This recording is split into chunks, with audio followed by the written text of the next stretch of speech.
Hello guys, welcome to Redditor's Revenge. Here we post amazing revenge stories daily. And if you want more content like this, please do subscribe to the channel and stay tuned with us. Moving on to today's first story, in which OP's in-laws pressured her and attempted to take custody of her newborn child after her husband's death. But OP saved her child by completely wrecking their existence. Now story. I'm a mother and that means doing anything and everything for my child. My child was taken from me, and I'll do anything to get him back. My name is Sally Winters and I'm 28 years old. For most of my life, I've had no one. I grew up poor, with virtually no family to speak of. My father was a drunk who loved using his belt in anger to control us, and my mother was a drug addict. Even with such a rough start in life, I worked hard, not believing when people said I wouldn't amount to anything. I got good grades in school because I knew that was my ticket out of here. I did odd jobs in high school to save up for college, spent sleepless nights to get the best grades. With a sob story like mine, I easily got a scholarship and used my savings to pay for the rest of my college fees. Despite everything, all the setbacks, and the bad deal I had been handed in life, I prospered and made a name for myself. I left my past behind and looked toward the future. By the time I was 25, I was interning at a reputable firm. The same firm, after a while, offered me a permanent job. I felt like I had everything. Well, almost everything. I wanted to create a family of my own then, one that was just mine, one that I would take care of, instead of abandoning. As my parents did, I wished for a husband and a child. I used to go on multiple blind dates in the hopes of meeting the one. There was this one guy that stood out. His name was Braden and he was a year older than me. We got set up by mutual friends and hit it off right away. He told me that he worked for a company a few blocks away from mine, in the center of the city. Our tastes in a lot of things were similar. We liked much of the same music and foods and had the same goals in life. Soon, he asked me to be his girlfriend. I agreed and we started dating. 2 months into the relationship, I confessed to him that I didn't have a family, so there was nobody that I could take him home to meet. He seemed embarrassed and said that he had a family secret too. He said that he came from a super rich family and in the building that he had said he worked in. His father owned that company, and he was a senior executive there. He said that he never told people because when they knew, they treated him differently and tried to use him for his money, especially girls. I told him that I didn't anything from him other than his time. I had no interest in his money. He replied that he knew that I was different from other relationships that he had. He further revealed that his parents were kind of snobby and only wanted him to date other rich women in their social circle. That stung, but I thought that as long as Braden didn't care about what they thought and was content staying with me, I didn't care either. Still, he thought that if he showed up and told them that I made him happy, they might come around. So, for Christmas that year, we went to his parents' home together. I made sure to pack my best clothes and look presentable and as chic as possible. I splurged and got his parents expensive gifts for Christmas. They lived in a mansion in the countryside. We got there and his parents came out to meet us. As soon as he announced that he had brought home a girlfriend, their expressions fell. They greeted me coldly, and in the first minute of meeting me, gave me a thorough once-over, as if looking to see how rich and sophisticated I was. Apparently, what they had seen was not up to the mark, because they ignored me, only chatting with Braden and including me in the conversation only when needed.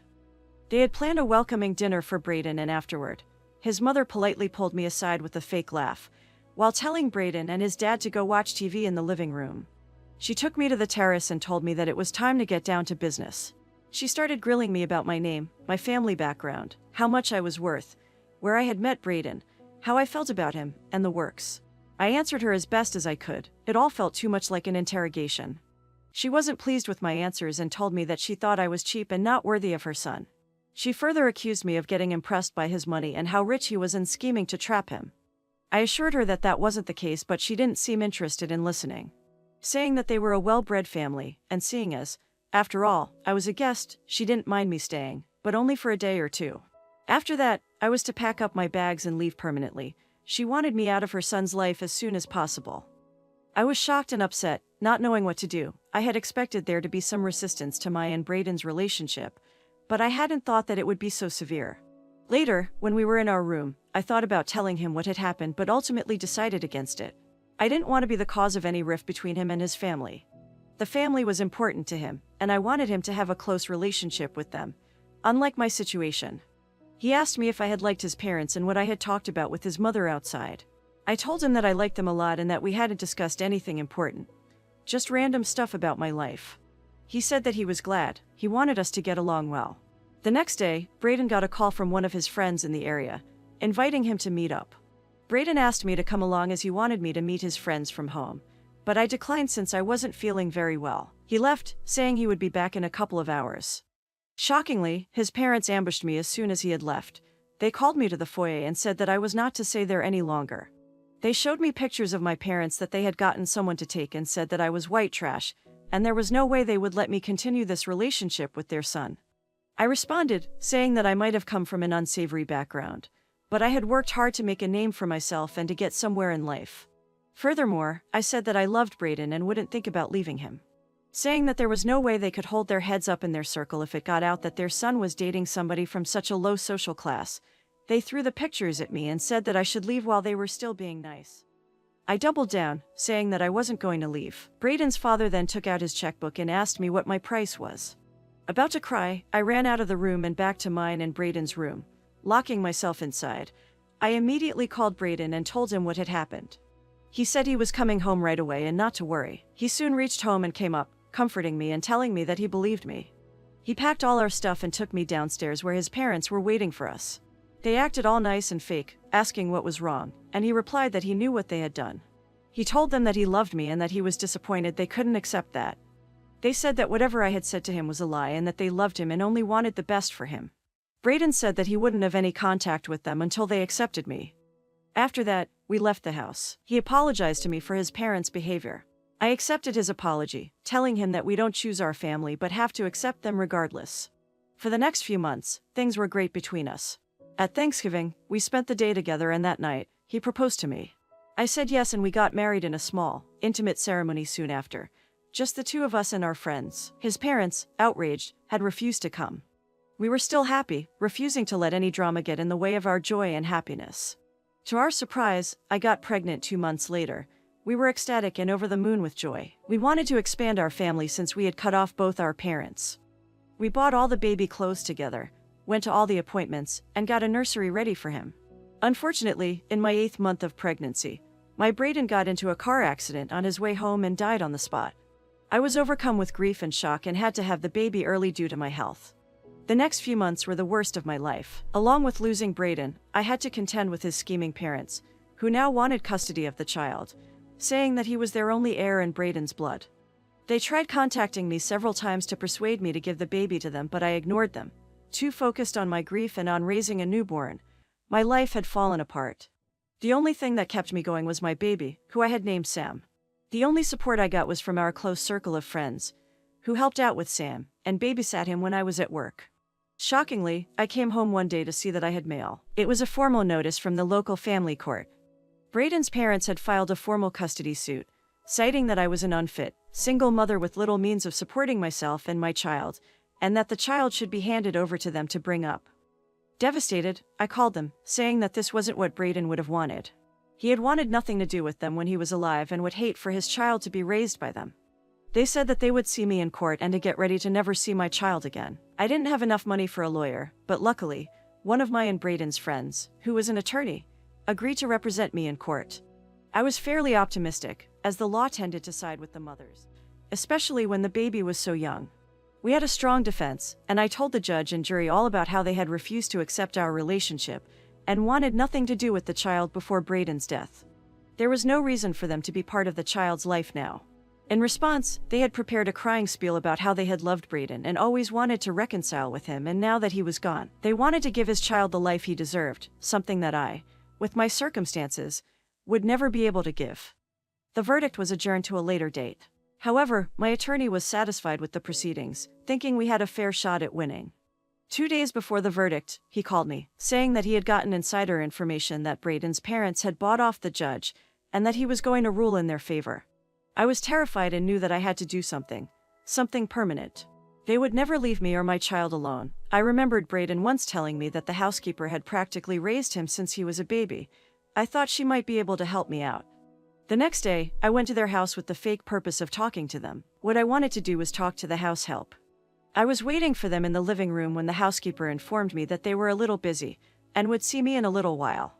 I snuck off to the kitchen, where I approached the housekeeper and begged her to help me. I told her that Braden wouldn't want this to happen. She was sympathetic to my plight and asked me what she could do to help.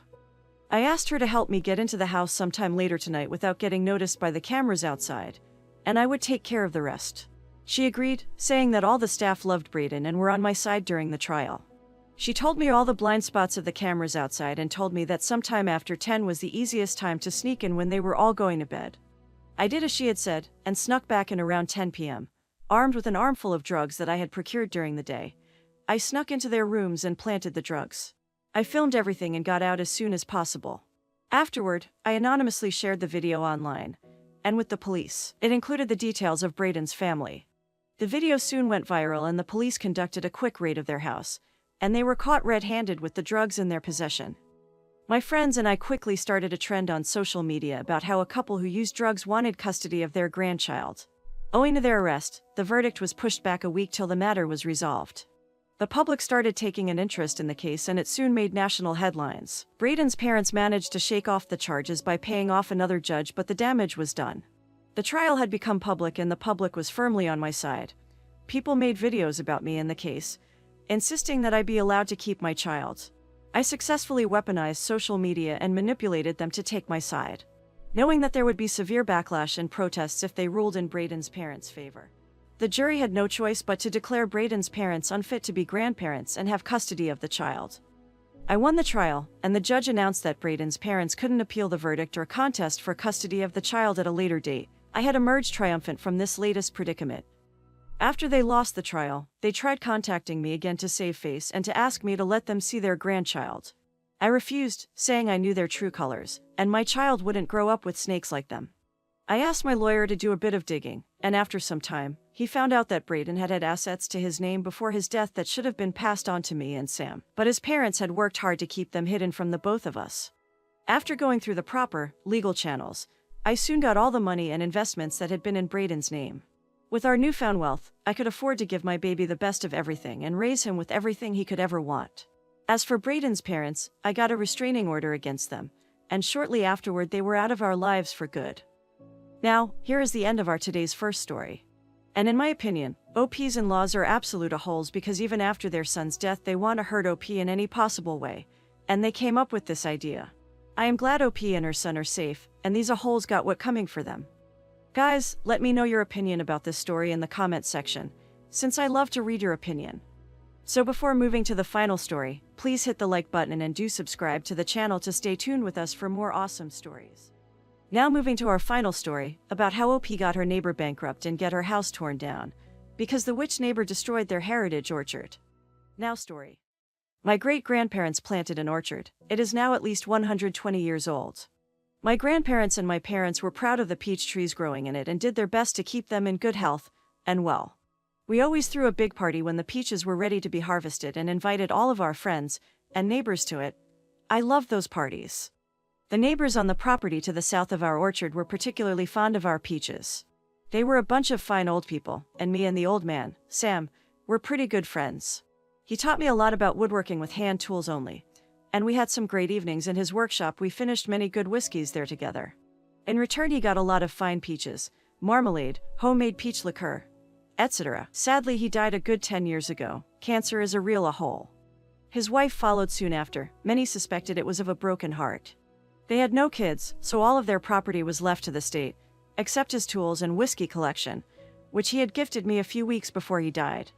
In comes Karen. The name speaks for itself. Haircut, attitude, bitchiness, the whole deal. She bought the property of my late neighbors. We hadn't had the kind of money to buy it at that time, as we had met some dire straits the years before and all our savings were gone. The first thing she did was to go around and make demands of the neighbors on the surrounding properties. When it was finally our turn to listen to her gibberish, she told us that we needed to remove half of the trees, as the leaves were blowing on her property. We politely told her that we won't comply with her demands as the orchard is a vital part of our family heritage, tradition, life, and has been there for at least 120 years. She was pretty pissed but did nothing for the time being. There are some things you need to know before I continue with the story. The workshop I mentioned before was situated right at the border of our property. It was a small timber-framed building, at least 160 to 180 years old. The regulations in my state are pretty strict concerning old structures. Every structure over 100 years is protected and you need special permission to tear it down. Failing to get this permission can lead to a hefty fine. To get permission to build a new building, it has to be up to code and you have to ask your surrounding neighbors, and if they agree, you're good to go. Except there is one specialty in my county. You have to keep a certain distance to the border of the property to allow emergency services full access to your property. If one of these requirements isn't met, the building is illegal or at least only partially legal and can be ordered by the court to be torn down. That might come in handy later. So, back to my Karen. After our first encounter with her, she did her best to pester the whole neighborhood. She got the neighbor's dog put down because he allegedly attacked her brat. It later turned out she faked the attack. The dog was the sweetest and most innocent dog you could imagine. A Bernese mountain dog, big, but a real teddy bear. Anyways, she later got us to stop doing our annual peach parties, as she called the police every time for various reasons. Noise complaints because we had a band playing there in the afternoon. Arson, we lit a fire in a designated fire pit in the middle of our property. She called the ATF on us, allegedly making moonshine. My dad had a license to distill for our consumption. In short, she was a real pain in the bum, and after 3 years we decided it wasn't worth it to deal with various officers and law enforcement agencies every time we threw the party, and we decided to quit. After she had reached this goal, she resorted to pestering us to remove the orchard. We didn't cave in and some things started to get fishy. Somehow the tires of our trucks got slashed, eggs got thrown on our farmhouse, and our cat disappeared and surfaced a few days later in pretty rough condition. It looked like somebody had tried to cut his tail off. Don't worry, he healed up completely, but we actually couldn't prove that she did all that. Then came the day she made her biggest mistake. She had a company come in a sort of secret operation and tear down the old woodworking workshop overnight. 2 days later, they started building a big garage, recreational center, house right where the shop was. But she missed one fine detail, which got pretty important later on. She didn't ask for our permission, nor the neighbors. A short while after, the trees right next to her property started to get sick. The leaves turned brown in the middle of summer, and the branches started to die. We lost 4 trees before we figured out the cause. Somebody had driven long copper nails into them. We had a suspicion, but we couldn't prove it. So we put up some trail cameras. Perfectly legal, as it was on our property. We caught her red-handed. My dad confronted her, she apologized, and my dad, being the way too nice guy he is, wanted to let her get off the hook, but not me. The nail she drove into our oldest tree was the final nail to her coffin. I started to investigate. I had some friends at the administration of our county and asked them to do some inquiries. Turned out she hasn't applied for permission to tear down the old shop, nor for permission to build a new building. I further did some inquiries on the borderline of our property. Turned out that the old markers vanished over time and her building was about 3 feet on our property. After I had gathered all this information, I presented it to my parents. At first, they were reluctant as they didn't want to start a neighborhood clash, but after I recalled all the things she did to us and our neighbors, they were in. So let the games begin. First, we called the authorities on her for tearing down a protected building and presented them with all the evidence we gathered. Then we called the building authorities on her for building a building without permission, not up to code, and not only didn't she keep the required distance to the property border, but she also built on our property without our permission. Long story short, turned out the workshop hasn't only been protected because of its age, but also because it was a historical landmark, which played a vital role in a conflict back in the 1860s. She got sued for this and had to pay a fine, an equivalent of about $150,000. She further had to demolish her newly built building, costing an additional $50,000, got fined for this too, and had to rebuild the workshop at her own expense, which was another whopping $154,000, as it had to be period correct up to the smallest detail. This means it had to be built with the correct materials, with hand tools only, and to the correct dimensions. As you can imagine, paying professionals to build quite a large timber-framed building only by hand gets pretty expensive pretty fast. So, all in all, it cost her an equivalent of $437,000 plus further expenses such as lawyers, etc. This caused her to go bankrupt, so she had to sell the property at the end, which my parents bought, by the way. The last I heard of her was that she moved back to the big city. Now that's it for today. Here is the end of our final story. I hope you are enjoying my content. Guys, let me know your opinion about the witch neighbor, and the revenge OP took on her in the comments section. So before leaving, please hit the like button and do subscribe to the channel to stay tuned with us for more awesome stories.